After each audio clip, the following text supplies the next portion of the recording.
Behold, the most serious Taters has ever looked in the morning.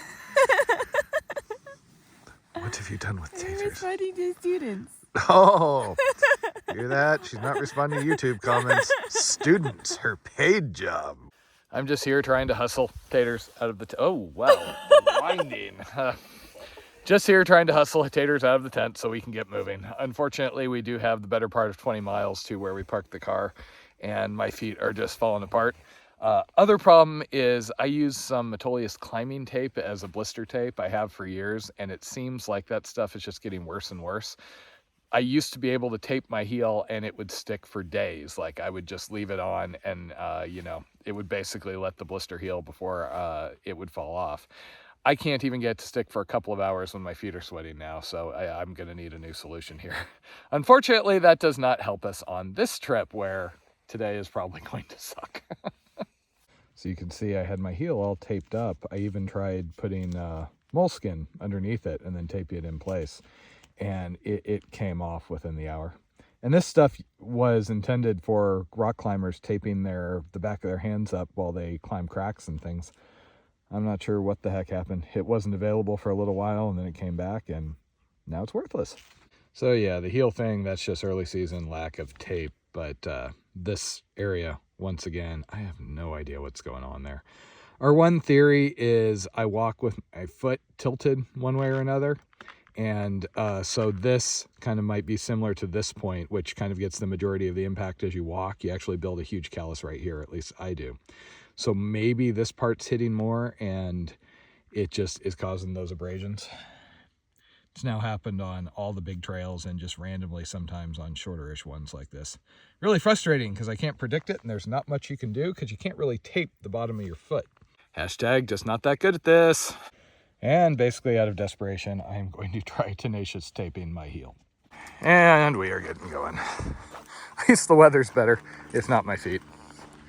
And that is third gate down there, which is where Jen went for water last night. A really nice guy keeps that stocked throughout the year. It's one of those that makes the desert much easier to get through. Oh, don't mind me. I'll have really good video of me falling off the side of the trail. And because we're in Southern California, there are these little mine entrances all over the place. The cool ones are hard to find these days. We do have some mines where you can actually go down like inside of them.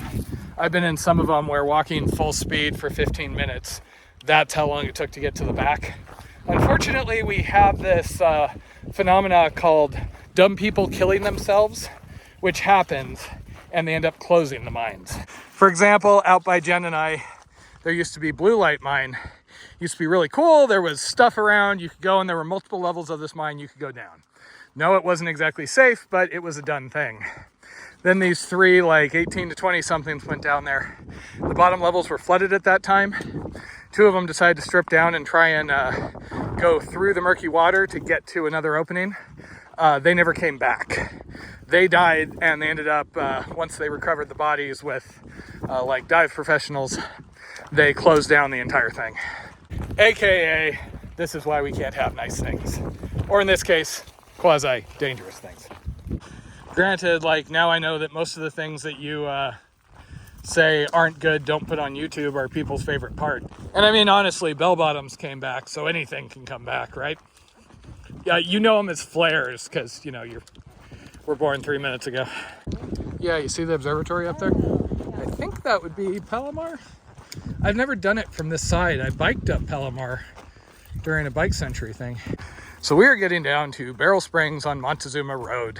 This is a very, very special, memorable place for us because back in 2020, this was the point when the Gerardia that I caught during the Condor Trail, we think, actually hit. I had fumbled a water filter, you know, it was a whole thing. Also, I had a habit for years when I was just dealing with high altitude. I'd be camping up above like 11,000 feet in the Sierra. So I would go years not filtering anything, just filling out of streams and things, being careful where I got my water, and I wouldn't get anything. And then I would get Gerardia. Every couple of years, get a little more careful, it was a cycle. This time, pretty sure Condor Trail, fumbled the filter, had to use it, etc. So we get here Jen picks me up at a trailhead here. We go into Julian. Jen brings a pizza. From the disapproval her backside is giving, yes, this pizza was very, very important to the story. So she shows up, she has a pizza, and I'm sitting there staring at a Gatorade kind of funnily because I was dehydrated, really wanted the Gatorade, really wanted pizza, wasn't able to eat it or drink it. And it was disturbing. I'd been on trail for weeks and I'm like, no, I really want this. Why do I not want to eat it?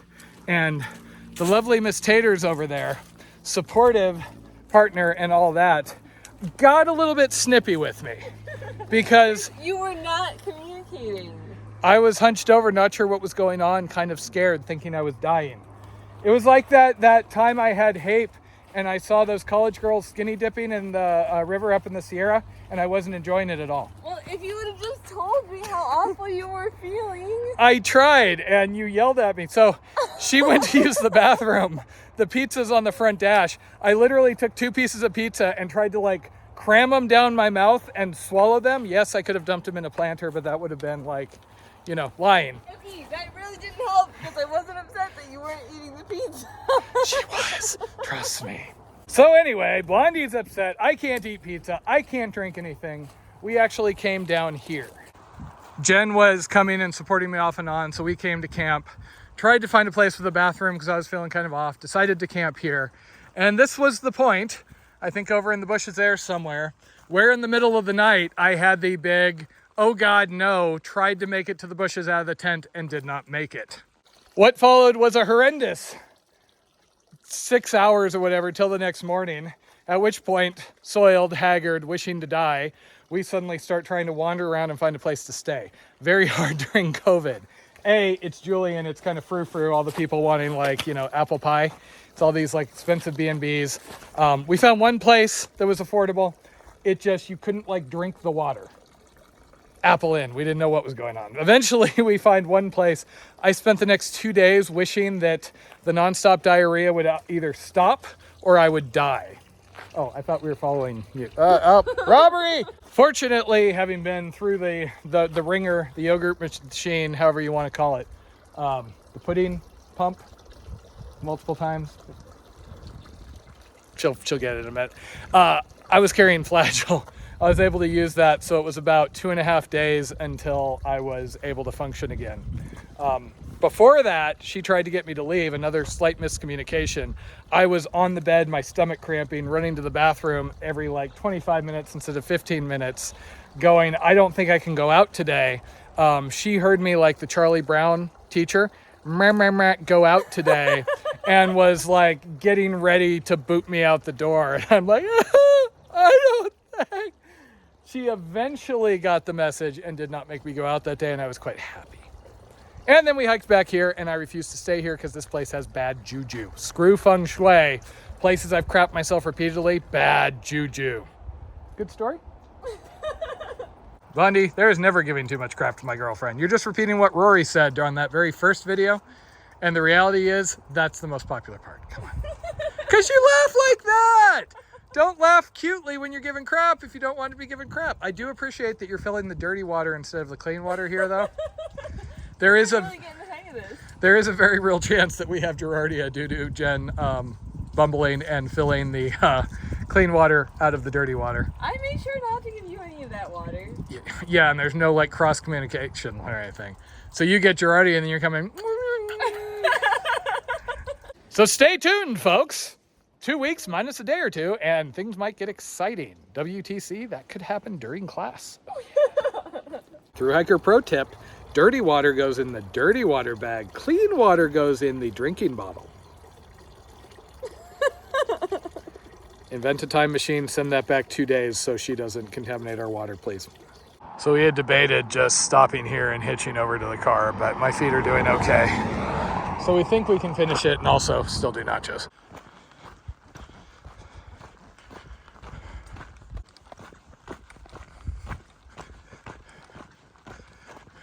So I don't know if that was it, but one of the posts here was the front of the 2020 Hiker Yearbook taken by PCT Stitch.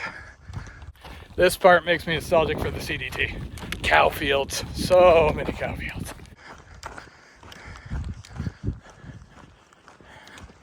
So one plus of doing the PCT that year and helping support Matt through this section of it is I got to know a lot of spots like these that are just really easily accessible, nice backpacking spots, but not really known as backpacking destinations.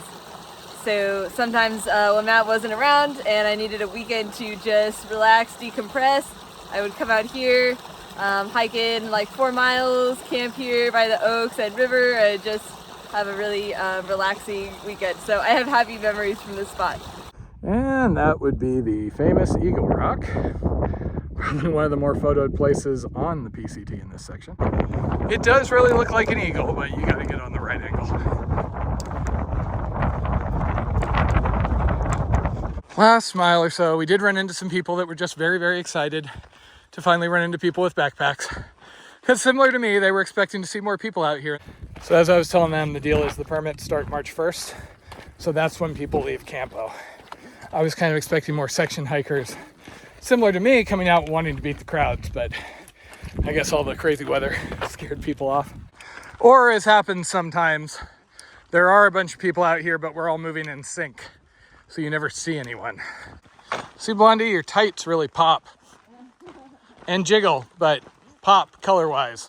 Okay, we are almost to the moment of truth, where we find out, did Tater's little Mazda 2 survive President's Day weekend parked out at a trailhead? Of course it survived. It's in the middle of town.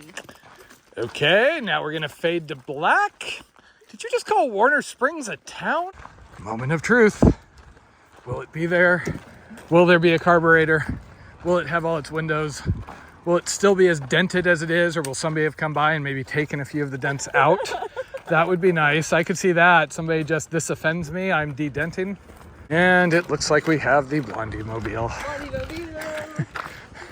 Okay, once again, there are maybe advantages to not having a top-of-the-line car. People are not, what? It's a Mazda 2. Not a luxury, it does not have leather seats, spoiler. It mostly starts some days, but yeah, it does make that loud squeaking sound. Hey guys, Maskist here, and at the end of the trip, we're going to do a video tour of Tater's Mazda 2. This is gonna be really good. If you miss from pre-CDT, where there was the test tube holder with the hairy garlic. Don't worry, we'll wait till she goes around the corner. And we're off, onwards to Mexican food and sleeping in a tent in a campground. A loud campground. But it's okay because we're gonna get hit by 2 storms back to back, so that will literally probably wash away most of the riffraff. So for many years that we've had a tradition of going to this local Mexican food place that has really good, really big margaritas, and we managed to make it back into Orange County just in time. Unfortunately, while the plan had been to teach a class Tuesday night and then go straight back out on trail for a loop out in the San Mateo wilderness, a check of the weather revealed that we had 2 big winter storms back to back bearing down on us, meaning that I was probably going to have to cool my feet in town for, 3 weeks until it's time for the AZT.